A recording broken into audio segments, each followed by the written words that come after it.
는 문신을 했는데 이걸 두고 한국과 필리핀의 누리꾼들 사이에 감정 싸움이 격해지고 있습니다. 한국의 일부 누리꾼이 인종 비하 댓글을 달자 필리핀에서는 한국은 사과하라는 해시태그 달기 운동이 벌어지고 있습니다. 한수영 기자가 취재했습니다. SNS 팔로워 수가 1,700만 명이 넘는 필리핀의 유명 인플루언서가 최근 틱톡 계정에 올린 영상입니다.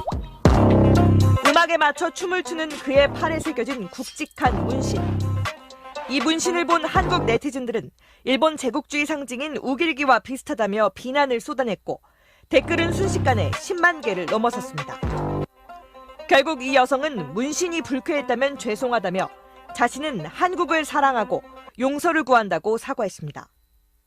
트위터에도 우길기의 역사적 배경을 알지 못했다며 즉시 문신을 지우거나 덮겠다고 약속하면서 사태는 일단락되는 듯 했습니다.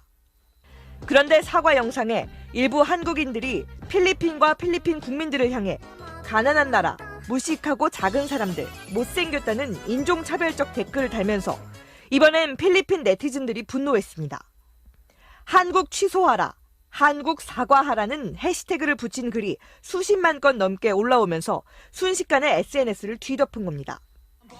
이들은 한국의 성형 열풍을 조롱하는가 하면 한국전쟁에서 전사한 필리핀 참전용사들의 희생을 모욕하지 말라고 항의하기도 했습니다. 특히 K-팝과 드라마 등 한류에 열광했다가 배신감을 느낀 젊은 층들의 반발이 거셌습니다. 현지 매체들도 관련 소식을 비중 있게 보도했습니다. 유튜브라든지 페이스북 유저가 제일 많은 나라거든요. 그래서 확산 속도도 빠르고 이 나라도 엄청 예민하고 풍부해요. 그 감성이 애국주의적인 면도 많고 반한 분위기가 고조되자 일부 한국인들은 한국인으로서 대신 사과한다며 사태 진화에 나서기도 했습니다.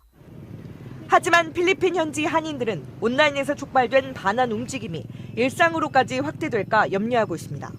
정부가 저희한테 이제 불이익을 줄까봐 장난스럽게 한번 이렇게 한 내용으로 인해 가지고 교민들은 피해가 막심할 수가 있어요. 앞서 지난 2월 베트남에서도 코로나19로 격리된 한국 여행객들이 베트남 시설과 음식을 비하하면서 반한 감정이 고조됐었습니다.